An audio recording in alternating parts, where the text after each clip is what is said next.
বিসমিল্লাহির রহমানির রহিম। নাহমাদু সাল্লাল্লাহু রাসূল করিম আম্মা বাদ। আসসালামু আলাইকুম রহমতুল্লাহি বারাকাতুহু। প্রিয় দেশ বিদেশের ভাই বোনেরা, যে যেখান থেকে দেখছেন, আমরা আজ এসেছি হাফিজ মাসুম আহমদ দুধরচিকি সাবেক প্রিন্সিপাল হযরত শাহজালাল 360 আউলিয়া লতিফিয়া হাফিজিয়া মাদ্রাসা 24 নং ওয়ার্ড আঞ্জুমানে তালামিদ ইসলাম সিলেট মহানগর, প্রতিষ্ঠাতা সভাপতি সিলেট দুধরচকি ঐক্য পরিষদ। আমরা ওনার কাছ থেকে মূল্যবান কথা শুনবো। উনি একজন মিডিয়া ব্যক্তিত্ব এবং একজন সমাজসেবক। আমরা জানতে পেরেছি যে আপনি জকিগঞ্জ উপজেলার একজন উপজেলা চেয়ারম্যান ক্যান্ডিডেট হচ্ছে। এই বিষয়ে আপনার কাছ থেকে জানতে চাচ্ছি। জি, আসসালামু আলাইকুম রহমতুল্লাহি বারাকাতুহু। নাহমাদুহু ওয়া নুসাল্লি আলা রাসূলিল কারীম, আম্মা বা'দ। প্রিয় দর্শক, কাছ এবং দূর দেশ এবং প্রবাস থেকে যে যেখান থেকে দেখতে পাচ্ছেন,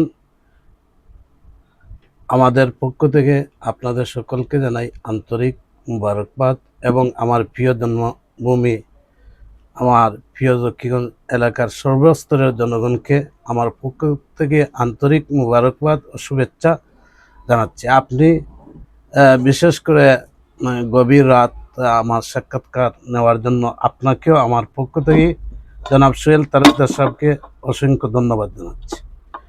আপনি প্রশ্ন করেছেন যে আগামী উপজেলা পরিষদ নির্বাচনে আমি আসছি কি আসছি না। আমি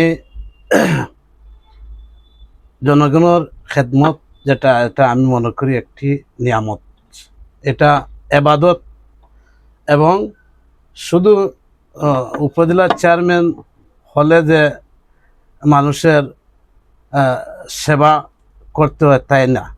আমার কোনোরকম বুঝ হওয়ার পর থেকে এ যাবৎ পর্যন্ত আমি মানুষ সেবায় নিবেদিত, যেটা আপনিও শুনলে খুশি হবেন এবং আমার জকিগঞ্জ উপজেলার সর্বস্তরের জনগণ শুনলে খুশি হবে।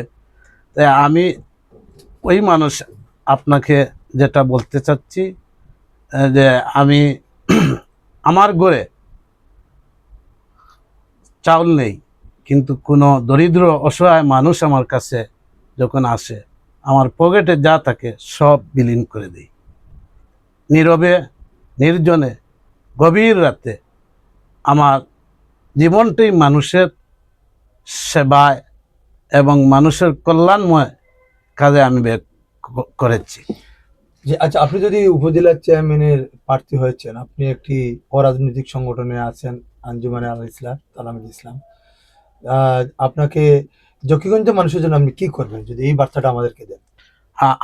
আপনি প্রশ্ন করেছেন যে আমার সংগঠন, অবশ্যই আমি সংগঠন যেটা করি বাংলাদেশ আঞ্জুমানে আল ইসলাম।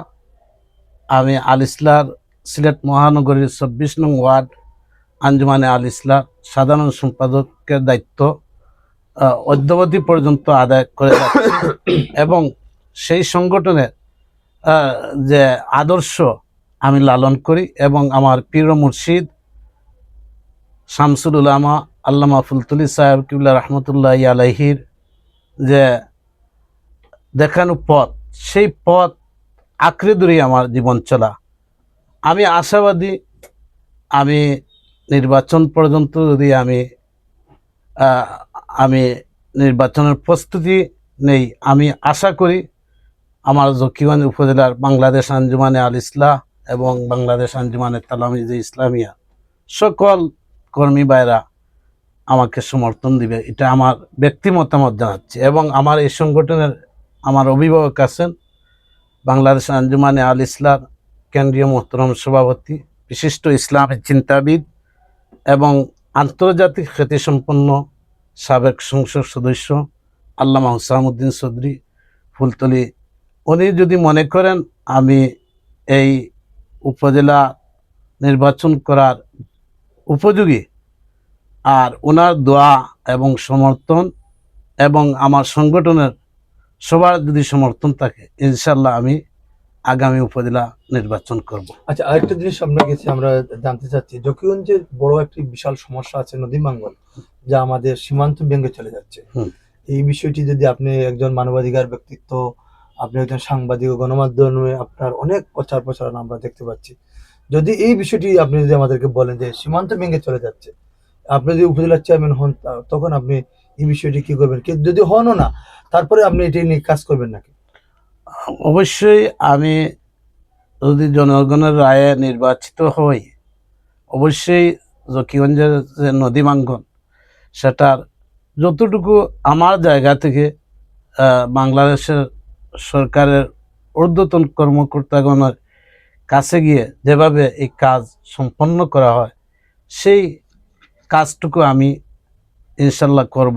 কারণ আপনি আরেকটি প্রশ্ন করেছেন, আমি যদিও নির্বাচন করি না এবং নির্বাচিত হই না, নদী ভাঙ্গনের জন্য কি করবেন আপনি?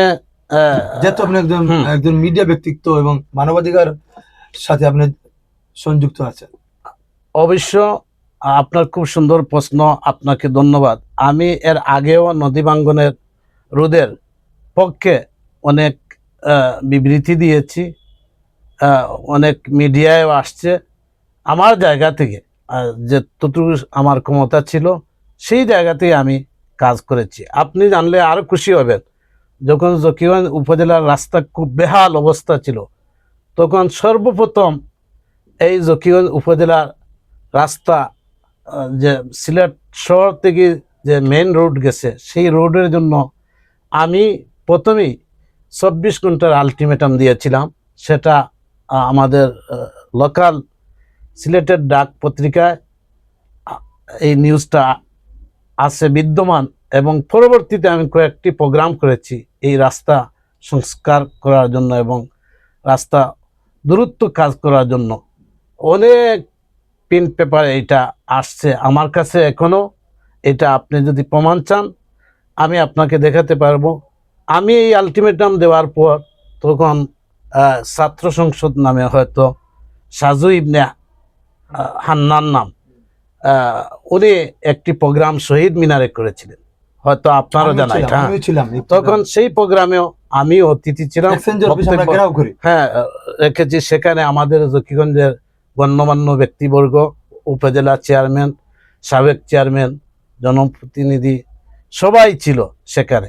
কিন্তু আমি আপনার মিডিয়ার মাধ্যমে সকলকে জানাতে চাই, সর্বপ্রথম কিন্তু আমি এটার আন্দোলন শুরু করেছিলাম। আর আমার আন্দোলনের পরে সাজু ইবনে হান্নান ভাইয়ের নেতৃত্বে বড় একটি মানে এটা আন্দোলন করা হয়েছে শহীদ মিনার। সেখান থেকে আমরা পায়ে হেঁটে আমরা এই যে তাদের অফিসের ভিতরে গেছি, আমাদের সাথে সাবেক চেয়ারম্যান জনাব ইকবাল আহমদ তাফাদার সাহেব ছিলেন, সাবেক উপজেলা চেয়ারম্যান আলহাজ সাব্বির আহমদ সাহেব ছিলেন, আরো বিভিন্ন সামাজিক অঙ্গনের আমাদের জকিগঞ্জের। আমাদের শেষ প্রশ্নটা, জকিগঞ্জবাসীর জন্য আপনার শেষ কোন চাওয়াটা? জকিগঞ্জবাসীর কাছে আমার শেষ চাওয়া হচ্ছে, আমি আমার মাতৃভূমি সকলের কাছে আমি দোয়া চাইব সর্বপ্রথম, এবং সকলের কাছে আমি যদি নির্বাচনে করি তাহলে সকলের কাছে আমি ভোট চাবো। তাদের জায়গা থেকে আমাকে যদি নির্বাচিত করেন তাহলে আমি সেখানে উপজেলার চেয়ারম্যান হিসেবে থাকবো না, আমি আমার উপজেলার সর্বস্তরের জনগণের সেবক হিসেবে থাকবো এবং এটাকে ইবাদত মনে করে কাজ করব। ধন্যবাদ প্রিয় দর্শক, আপনারা যে যেখান থেকে দেখছেন আমাদের 24 ঘন্টা নিউজে, আপনারা সবাই আমাদের সাথে থাকবেন এবং এটি কমেন্ট করে আপনার দেশবাসী সবাইকে জানিয়ে দিবেন। আপনি এই প্রোগ্রামটি এখনই শেষ করতেছি। যে যেখান থেকে দেবেন, প্রবাসী ভাই বোনেরা দেশে বিদেশে আমাদের যারা জকিগঞ্জ কানাইঘাটে যারা আছে সবাইকে আমি মোবারকবাদ জানাচ্ছি। আমি যাকে এই মুহূর্তে টিভি সেটের সামনে যাকে নিয়ে আসছিলাম, উনি আসলে মানবাধিকার ব্যক্তিত্ব, সামাজিক, রাজনৈতিক, এবং উনি অনেক গুণান্বিত। আমরা অনেক প্রশ্ন করার কথা ছিল, আমরা অনেক প্রশ্ন সময়ের অভাবে করতে পারি নাই। সবাই আমাদের ভিডিও সবাই দেখবেন এবং সবাইকে শুভেচ্ছা জানিয়ে আমি এখান থেকে বিদায় নিচ্ছি। আমি শহীদুল ইসলাম সুয়েল, সবাইকে আল্লাহ হাফিজ।